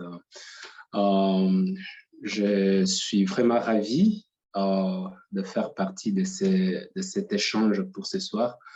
Je m'en vais vite partager un peu notre expérience pour essayer d'amplifier l'utilisation de l'outil numérique, que ce soit dans nos réunions, que ce soit dans nos échanges de travail. On a préféré ces derniers temps de le faire de manière obligatoire, que désormais, on ne fait plus des réunions en présentiel s'il n'y a pas d'urgence et s'il n'y a pas vraiment des trucs qui valent vraiment la peine que l'on se retrouve en présence. C'est fait, on a préféré un peu essayer d'aller vers le télétravail en faisant en sorte que de réunions peuvent s'organiser pendant que nos mamans, parce que c'est une organisation féminine dans laquelle je travaille, Mouvement Le Monde Féminin. Et là, du coup, on a dit réduire l'impact de faire en sorte que le mari, par exemple, qui sont trop exigeants en termes de la présence de leurs femmes au foyer, puisse apporter préjudice à leur travail au quotidien. Et donc, on préfère aujourd'hui migrer vers le digital en organisant nos réunions, nos échanges, nos entretiens à partir de leur foyer. Et puis, ça nous a permis d'aller à leur assistance pour celles qui trouvaient encore de difficultés à se connecter ou à utiliser réellement les plateformes des réunions en ligne comme Zoom, comme Meet, comme Teams. à s'y habituer ou même à faire des appels de groupe sur WhatsApp.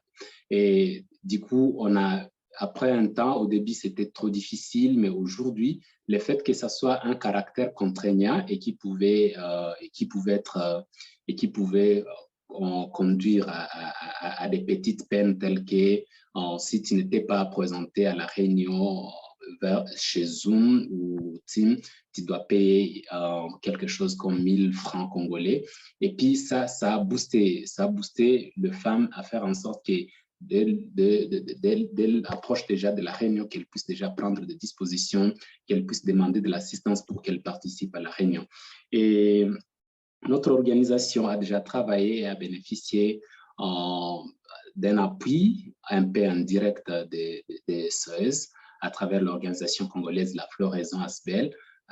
Et là, on a travaillé sur l'autonomisation de la femme à travers l'outil digital. Et du coup, on a formé plus de 40 femmes à l'utilisation de l'outil digital. Et par la suite, ça nous a permis d'ancrer cette pratique au sein des jeunes filles qui aujourd'hui savent déjà faire du marketing en ligne, savent déjà se tailler un profil de choix pour la personnalité publique.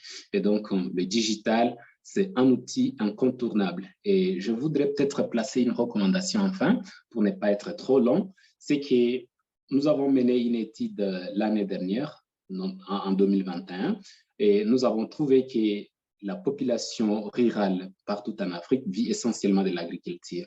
Mais cette agriculture-là n'est pas assez digitalisée qu'ailleurs, et que dans le monde anglophone, par exemple. Et on voudrait donc que SOS, par exemple, puisse appuyer des initiatives tendant à la digitalisation du secteur agricole qui emploie plus de 80% des femmes en milieu rural et qui peut être facilement adapté à leur contexte, notamment celui de fractures numériques, de faible connectivité ou d'autocensure. Et donc, il faudra raisonner un peu dans ce sens pour faire en sorte que les femmes puissent s'imprégner pour utiliser et tirer parti de l'outil numérique dans le secteur qui les emploie le plus. Merci beaucoup. Merci, M. Chomari. Si vous pouvez rappeler l'organisation que vous représentez, s'il vous plaît. Je suis là pour le compte du mouvement Le Monde Féminin, qui est une organisation féminine et dirigée par les femmes et dont les unes vivent avec handicap et les autres ici des communautés indigènes telles que le Pygmée en RDC. Parfait, merci beaucoup pour votre riche intervention. Alors, nous avons une question dans le chat. Peut-être nos intervenantes pourraient répondre à cette sœur, si on peut dire comme ça. Donc, c'est bonsoir. J'aimerais savoir, lorsqu'on est nouveau sur les nouvelles technologies, comment fait-on pour prendre le pas? Comment on fait pour quitter ces vieilles habitudes pour ces nouvelles? Dans le cas où une femme agricultrice découvre pour la première fois la nouvelle technologie, est-ce qu'elle s'adapte facilement ou elle a toujours l'habitude de retourner aux vieilles habitudes? Donc, c'est une question très pertinente qui mérite peut-être qu'on puisse avoir une réflexion avec le panel. Donc, si une personne voudrait répondre.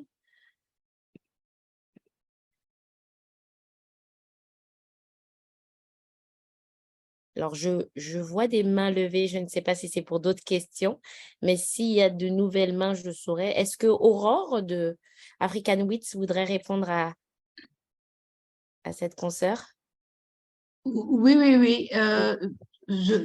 Peux-tu me redire la question, s'il te plaît, Stéphie? J'arrive pas. Alors, la question, c'est par rapport à une personne qui vit en milieu rural, notamment une agricultrice, comment faire pour pas qu'elle revienne aux anciennes habitudes qui sont de ne pas utiliser les nouvelles technologies et comment on peut les amener. Donc, un peu expliquer comment vous faites, vous, avec les personnes en milieu rural. Peut-être qu'elle nous a rejoint en cours de route. D'accord. OK. Bon, disons que pour la zone rurale, je suppose que si c'est une organisation, on peut quand même de temps en temps venir en zone urbaine pour pouvoir avoir accès à la connexion ou pour pouvoir appeler. C'est vrai que ce n'est pas facile, surtout nous avons pu le constater, nous qui travaillons aussi depuis un certain temps en zone rurale, c'est-à-dire que, en fait, j'ai envie de dire, les femmes en zone rurale voient l'outil informatique ou le digital comme de l'or. Et quand elles sont vraiment impliquées ou formées, même si c'est seulement comment utiliser le téléphone, juste comment manipuler le téléphone, elles sont vraiment excitées et elles ont l'engouement à continuer. Donc, ce que je propose à cette organisation qui est nouvelle, qui est en zone rurale, qui n'est pas couverte, c'est justement de profiter de cette vulnérabilité d'être une organisation qui est en zone rurale pour pouvoir se faire connaître davantage. Parce qu'aujourd'hui, les fonds ou les accompagnements sont plus orientés vers les femmes qui sont en zone rurale. C'est-à-dire que de temps en temps, on peut quand même venir en ville. Si on n'a pas un site Internet, on peut au moins avoir une page Facebook. Ça, c'est vraiment basique. Si on n'a pas, on peut avoir au moins un compte professionnel de WhatsApp business ou pour son organisation où on peut partager des informations, où on peut être connecté. Donc, utiliser les outils digitaux, ne les voyez pas simplement comme avoir un site Internet, une adresse email, même avec des outils simples qu'on utilise pour pouvoir communiquer tout simplement, on peut les adapter à un niveau professionnel pour démarrer notre présence en ligne ou via les outils digitaux. Je ne sais pas si j'ai pu apporter un élément de réponse à sa question. Merci, Madame Aurore. Alors, juste pour préciser, c'est que ce stand est tellement riche, tellement intéressant, mais malheureusement, il nous reste que 10 minutes. Donc, on va prendre encore quelques questions, mais n'oubliez pas que les outils numériques, l'espace numérique est un carrefour. Donc, continuons cette discussion sur les réseaux sociaux. Continuez avec vos questions, n'hésitez pas. Et on va pouvoir mutualiser nos réponses, pouvoir se répondre, pouvoir se partager des informations. Donc, vraiment, aujourd'hui, c'est le début du commencement. Et ne vous inquiétez pas, on continuera à travers différents canaux. Donc, on va prendre Madame Gameti Yawa, qui avait la main levée. Vous avez la parole, madame. Je vous remercie. Et franchement, je voudrais aller dans le sens de la présentatrice pour dire que nous, par exemple, nous travaillons avec les femmes du milieu rural principalement et puis les femmes commerçantes des marchés.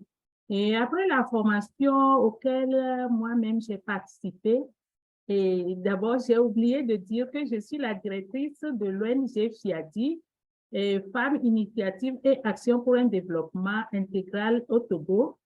Et l'expérience nous a montré que nous avons peur, les femmes ont peur un peu de manipuler, d'aller au digital, mais dès qu'on les implique, comme l'a dit la prédécesseure, et elles prennent goût, elles ont envie.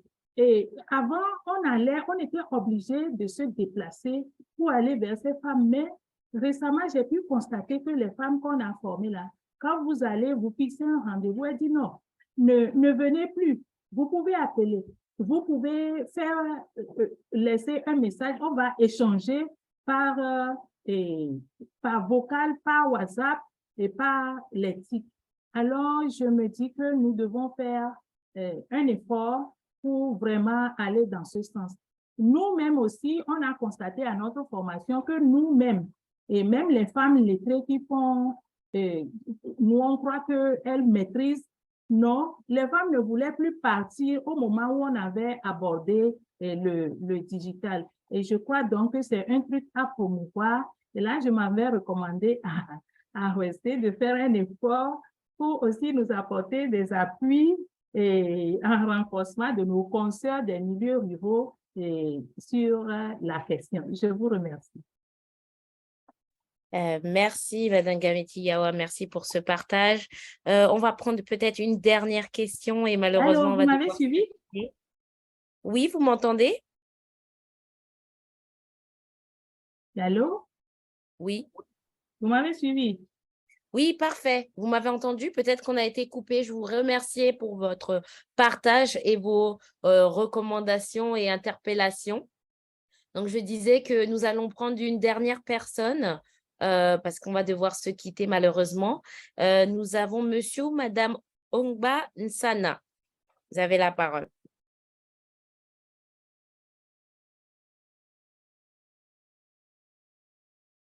Alors, peut-être un problème de connexion.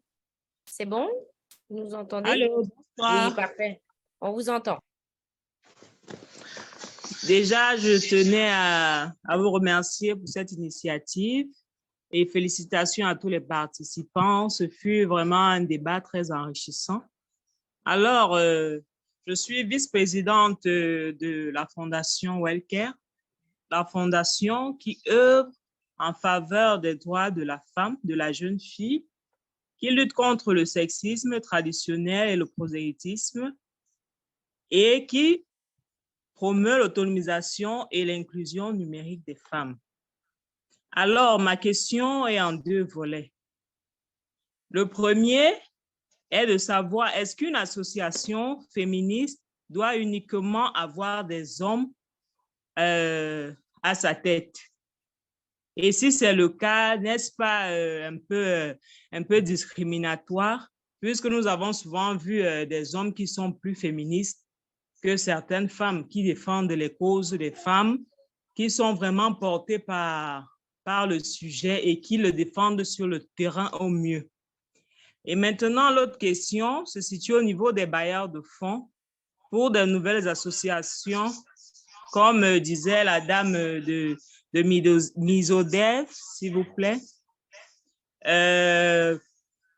Est-ce que ces bailleurs de fonds, puisqu'on a souvent eu des bailleurs de fonds qui demandent une ancienneté de 2 ans pour pouvoir soutenir des initiatives qui sont porteuses, qui peuvent avoir une portée vraiment très importante pour des femmes, mais on se retrouve confronté à des situations où on demande une ancienneté de 2 ans. Est-ce que je voudrais un peu savoir comment ça se passe? Donc, merci. Est-ce que vous pouvez répéter votre dernière question, s'il vous plaît? Merci. Je voudrais savoir, parce que sur le terrain, par exemple, nous sommes une nouvelle association, nous sommes vraiment tout jeunes, la Fondation Wellcare.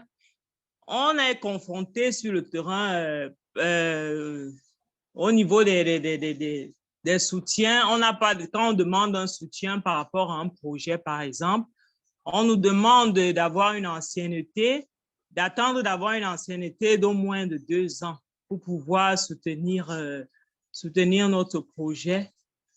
Et pourtant, sur le terrain, notre projet, il y a vraiment la demande et notre projet aura vraiment un impact considérable dans la vie des personnes défavorisées. C'est un peu ça. OK. Et là, par rapport au thème dans lequel nous sommes, comment vous reliez votre question? Parce que nous travaillons à la digitalisation, l'éducation des femmes défavorisées, des femmes déplacées. Par exemple, notre fondation est basée au Cameroun. Au vu des problèmes que le Cameroun rencontre, nous avons des réfugiés qui viennent de la Centrafrique. Nous avons des déplacés internes qui se retrouvent dans d'autres villes ayant tout perdu. Certaines femmes ayant tout perdu, il faut les autonomiser. Il faut leur apprendre un métier et maintenant leur apprendre à vendre en ligne. Et nous sommes déjà Merci avec pour ce lien. Du coup, je vais peut-être reprendre les mots d'une des intervenantes qui disait que maximiser votre communication à travers ces outils numériques, notamment les réseaux sociaux, pour que même si vous n'avez que 2 ans d'expérience, elles puissent voir, désolée, ma connexion est instable, je crois, elles puissent voir de quoi vous êtes capable. Mais je ne sais pas si d'autres personnes voudraient intervenir suite à cette question. Alors, nous avons aussi la présence de Roissé qui pourrait répondre à cette question. Vous avez la parole, Madame Hassan Almeida. Connexion instable. Allô, vous m'entendez? Oui, on vous entend parfaitement. Ah, ok, d'accord. Je suis désolée. Je suis quelque part. C'est vrai, c'est difficile. Quand on fait de la recherche de fonds, différents bailleurs ont différents critères. Et je suppose que vous vous référez à WDF. Certains bailleurs vont avoir des critères d'ancienneté avant de pouvoir accéder à leurs fonds. Et parallèlement, il y a d'autres bailleurs qui peuvent financer des organisations qui débutent. Donc, je dirais que si vous êtes une jeune organisation ou une ancienne organisation et vous cherchez du financement pour vos activités, il y a différents moyens d'aborder la négociation de ces financements. Vous pouvez répondre aux appels à projets. Dans ce cas-là, il faut aller sur le site web, voir les exigences énumérées par le partenaire que vous ciblez et essayer au mieux de respecter ces exigences quand vous postulez. Mais il y a aussi que vous pourrez, si vous avez l'opportunité d'aller dans les pays ou les villes où sont situés ces bailleurs, aller directement en face à face, faire des négociations. Vous m'entendez toujours? On vous entend toujours, Madame Damé. Ah, OK. Allez solliciter des rendez-vous pour faire des négociations directes de financement, présenter votre cas et comme Stéphie le dit, vous pourrez travailler à votre communication, à votre visibilité. On était dans une session aujourd'hui où quelqu'un dit on finance en général les organisations les plus visibles ou des personnes les plus visibles. Donc, si vous êtes inconnu et si vous ne communiquez pas beaucoup autour de vos activités, ça peut être un facteur qui fait un frein à vos accès aux ressources. Mais si certains bailleurs ont des conditionnalités qui vous empêchent d'avoir accès à leurs ressources, cherchez d'autres qui sont un peu plus ouverts et qui financent des jeunes organisations. Vous pourrez par ces moyens-là trouver des ressources pour vos activités. Il y avait une deuxième question. Stéphie, tu veux me rappeler sur laquelle je... En fait, cette question, elle regroupait tout. Ah, OK. Si ça répond, oui. J'espère que ça répond. Merci. Merci beaucoup, Madame Zameda, pour cette belle réponse. Alors, on va arriver à la fin. Je suis vraiment désolée, hein, on va devoir terminer ce beau moment de partage, hein. Mais comme on l'a dit, hein, c'est juste le début du commencement.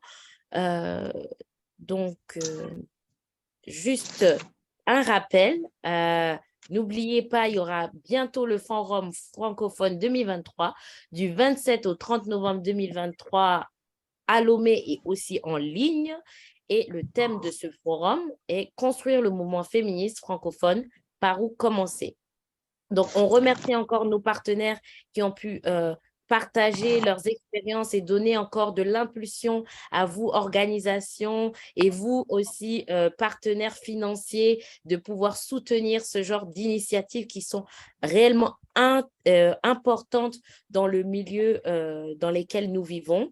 Et nous nous retrouverons pour d'autres activités et on continue sur les réseaux sociaux.